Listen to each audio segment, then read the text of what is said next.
I'm excited to present my design proposals for improving the quality of life of East Harlem residents by making safer the east-west connection across the Park Avenue Viaduct, increasing access in the number of neighborhood parks, and stitching together Manhattan's bike network and riverfront greenways. Here's the area of East Harlem along Park Avenue from 130th Street north to the Harlem River.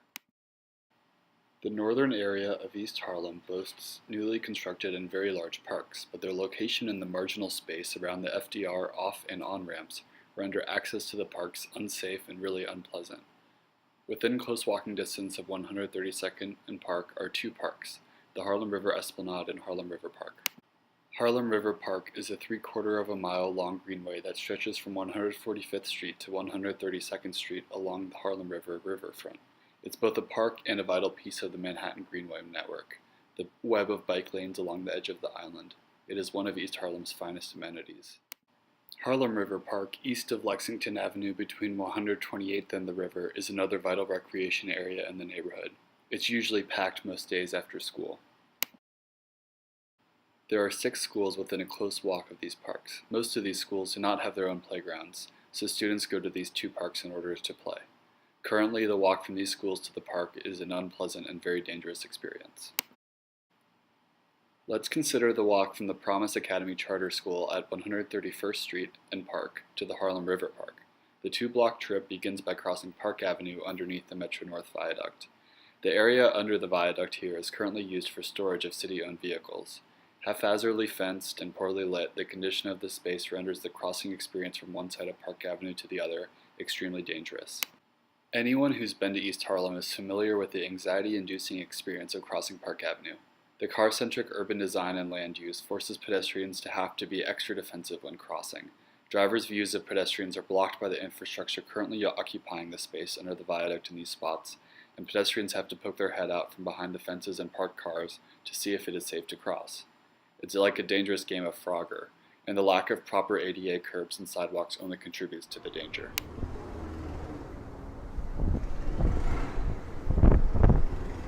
After crossing Park, in order to get to the Harlem River Park, visitors have to cross over Lexington Avenue and the FDR off-ramps. These streets are often packed with vehicles at peak hours, so the city constructed overpasses for users to avoid the dangerous traffic. But the overpasses constructed to allow access to the Harlem River Park are not handicap accessible. The trip from Promise Academy to the Harlem River is just as dangerous. The circuitous route requires walking north to 135th Street in order to access the entrance ramp along the busy boulevard. Here, more car-centric urban design marginalizes the pedestrian and makes crossing a very scary experience. To get into the park, pedestrians and cyclists have to walk by a series of ramps and access roads funneling huge volumes of traffic between the highway and the many nearby bridges, most of which are free. This beautiful park can't serve the community if it's not safe to walk there. The nearest safe and accessible access to the river is at the pedestrian overpass over FDR at 120th Street. These 2 entrance points to the river are 1.1 miles apart. You'll eventually be able to follow the riverfront all the way around East Harlem thanks to a bike and pedestrian path called for in the East Harlem Neighborhood Plan. For the reasons I've discussed, I'm concerned with improving the crossing experience in East Harlem, both across Park Avenue and north-south to and from the river. I'm also interested in taking advantage of currently unused land to add more recreational space to the neighborhood. I've constructed a 1 to 1/16 scale model of East Harlem between 131st Street and the riverfront, along Park Avenue to get a better understanding of existing conditions, and to model a series of design interventions that give East Harlem residents the connection they deserve to their neighborhood's fine green spaces.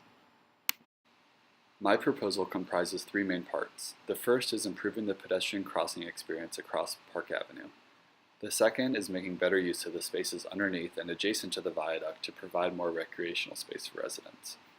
The third is constructing a dedicated bike and pedestrian bridge across FDR Drive to ensure safe and handicap accessible connection to the river, as well as to create a vital link in New York's bike and waterfront network.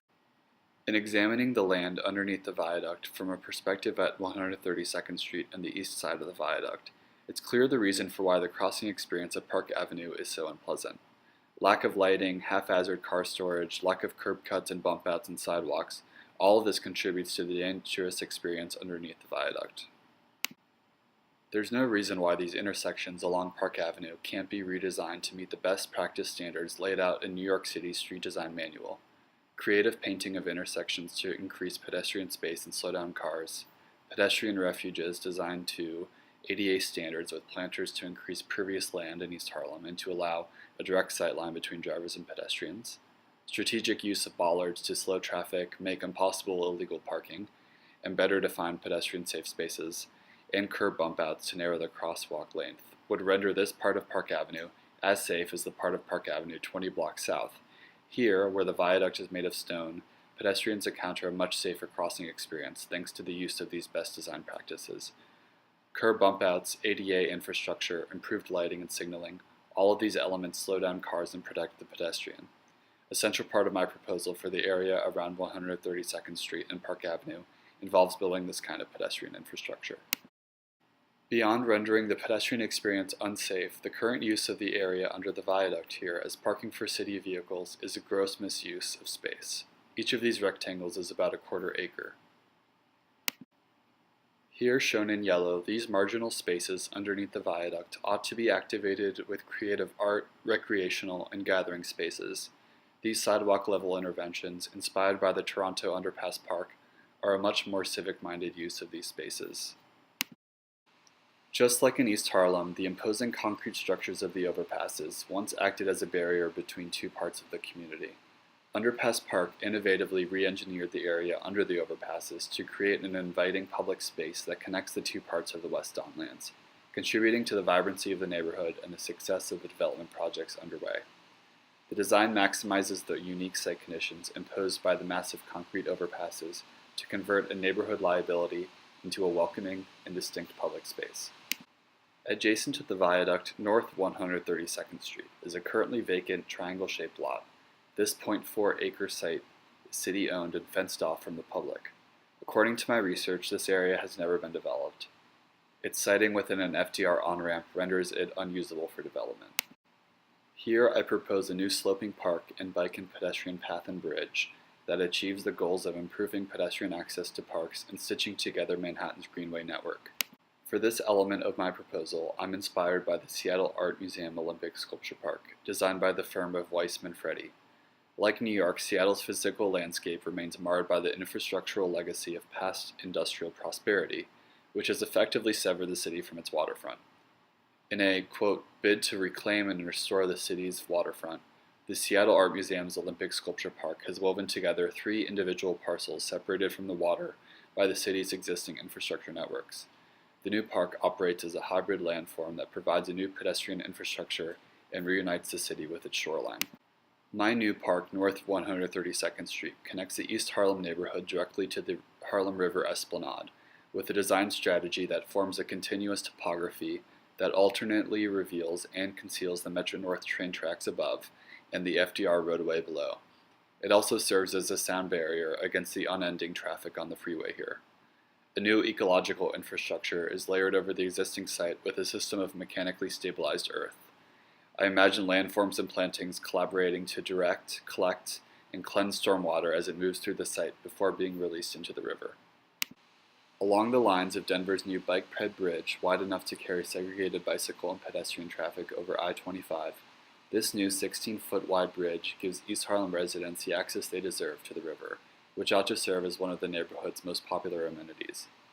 On the riverside of FDR, the landscape comes up again to meet the bridge, and users can step down to access the riverfront or link up with the existing pathway that goes north to 145th Street or the planned pathway that will link to the miles-long East River Promenade.